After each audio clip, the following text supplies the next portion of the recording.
Welcome once again to Lehto's Law. Here's Steve Lehto. I talk quite a bit about civil asset forfeiture on this channel, and one of the things that people ask, say, Steve, what happens when they pull over the wrong person? One of these days you're going to pull over somebody and take their money, and it's going to be the wrong person. Well, as you and I both know, when someone important gets pulled over, they identify themselves very quickly and say, by the way, do you know who I am? Sometimes it works, sometimes it doesn't. So the police know not to seize the assets of somebody who's important. But Jim sent me a note and said, Steve, it turns out there was someone who was a victim of civil asset forfeiture who is in a position of power. Will this help our cause? Interesting question. From the Tennessee Star, Chris Butler wrote the story. Georgia Rep. Andrew Clyde was a victim of civil asset forfeiture and is now calling for new reforms. So here's a politician who's in a position to try to do something about it, and it happened to him. Representative Andrew Clyde of Georgia this month shared how the Internal Revenue Service violated his rights several years ago, and he's now proposed new ways for the agency to reform itself. So immediately you go, oh, there you go. It's not going far enough, because it was the IRS that came after him, and he's talking about new rules for the IRS, when in fact we should be talking about new rules for everyone. But sometimes a little bit is better than nothing at all.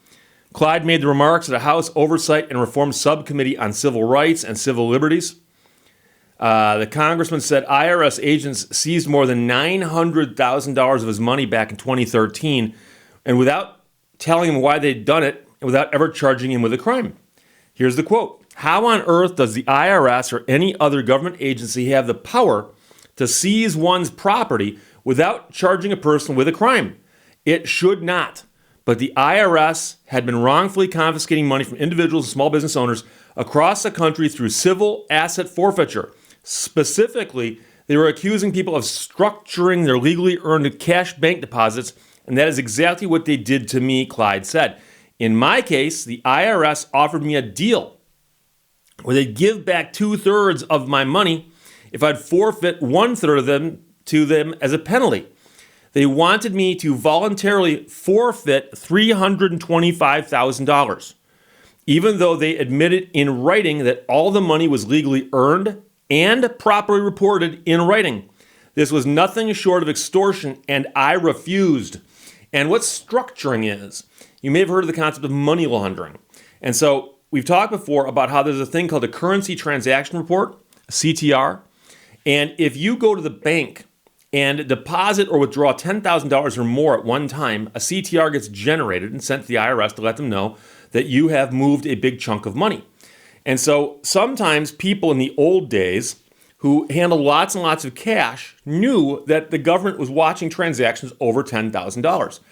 So they would come in every single day and deposit $9,900 because that'd be below the reporting limits. Now, I understand some people are going to point this out, that banks can report less money if it appears suspicious, but they just don't have to necessarily. But the point is that people would often purposely deposit less money or move less money in an attempt to avoid the reporting guidelines.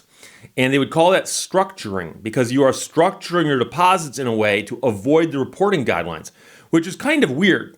Because in a roundabout way, it's kind of like saying, well, the speed limit is 55 miles per hour.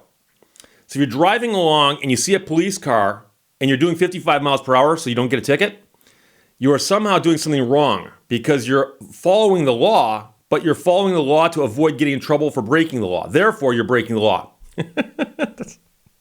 So Clyde said the agents threatened him with criminal prosecution to get a civil monetary settlement, which he called a violation of legal ethics. And again, I refused because I'd done nothing wrong. Long story short, I fought the Internal Revenue Service in court and eventually had my money returned, but it cost me $150,000, presumably in legal fees. $150,000. He's fighting them over almost $1 million in money, which they admit was his. They admit he broke no laws. They admit it was legally earned, but they just kind of had their hands on it. They kind of wanted to keep it.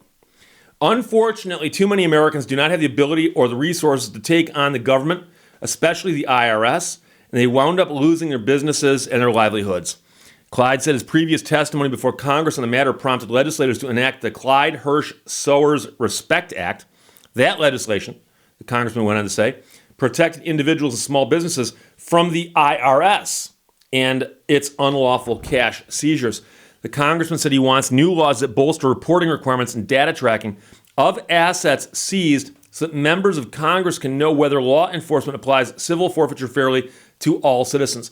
And so here's the problem. Again, we're talking about primarily the IRS, but then he does mention law enforcement. So maybe this is moving in the right direction. He said, I want to see every person wronged by civil asset forfeiture abuses made whole again. We must have a better reporting system to have that happen. Is there a way to retroactively right these wrongs? And I'm going to tell you right now, law enforcement is going to come after this guy hard, because he's not saying let's just stop it. He's saying maybe we should unwind the past ones that happened. Give those people their money back. So when you hear on TV about how they used the money in some little podunk town to buy daiquiri makers with money they seized from motorists, those people may have to sell that daiquiri maker and give the money back. Imagine that. They won't have daiquiris. So we must have a better reporting system to have that happen. Is there a way to retroactively right these wrongs? Clyde announced last month that he plans to run for re-election in Georgia's 9th congressional district. Please, people, vote for this man. Anybody who will dare stand up and address civil asset forfeiture is an American hero. I don't care what party he's from. I don't care what party he runs for. I don't care. I don't care. Once in a while, when somebody stands up and goes, I'm willing to fight for this, hey, guess what? That's the right thing to do. Unless their opponent stands up and says, I'm willing to fight for it also, which never happens. So this despite members of the Georgia General Assembly recently drawing him out of his current seat and into the newly vacant 10th district. So there's some gerrymandering going on there. We won't get into that. But what we're getting at here, and this is an important thing, and we've talked about the steps that we need to take to get civil asset forfeiture to go away. And I've said before, the number one thing to do is call attention to it. There are people out there who don't know that it happens. Then, when people hear about it, you got to go, oh, okay, and you've got to spread the word about it. Make sure people know about this. If the subject comes up or there's a way to discuss it with somebody, let them know. And if you ever have the opportunity to talk to one of your legislators, which, by the way, you do if you're sitting in front of a computer, you can send them an email, right? You could call them. There's things you can do. And again, I understand that much of that feels useless. Because you send an email, you're going to get a form email back. Just like in the old days, if you wrote them a letter, they had a form letter they'd send you back. Thank you for your concern regarding, and there's just, you could tell they just typed in the blank, But if enough people get upset about something, eventually it's got to change. And one of the things we've been hoping for is that they would do this to the wrong person. And so here we have Andrew Clyde, a representative from Georgia who was a victim of civil asset forfeiture. He got his money back, but it cost him $150,000. And apparently that experience has inspired him to take this on as a fight. So, like I said, I like the guy. He's willing to stand up for this. Not a lot of other politicians are willing to do that. In fact, a lot of politicians, unfortunately, buy the party line that, civil asset forfeiture is a way to fight crime. It's how you fight organized crime. And it's a tool for law enforcement. And that money goes to a good use. The money you stole goes to a good use. Since when is that an excuse? Can you imagine if I robbed a bank and said, yeah, but I'm putting the money to a good use? So, Jim, thanks for sending it. I've been waiting for this story for a long time, and I'm glad it's here. And I'm sorry it happened to this guy the way I'm sorry it happened to everybody out there. Unfortunately, it was just the IRS in his case, and he got something passed with respect to the IRS, but it's time they talked about doing this for all law enforcement. All law enforcement.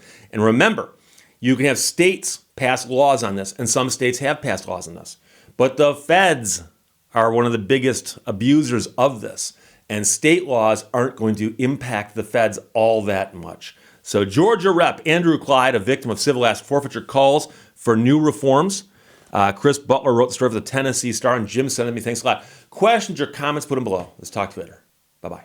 Thank you for watching Lehto's Law. I was a peripheral visionary. I could see the future, but only way off to the side.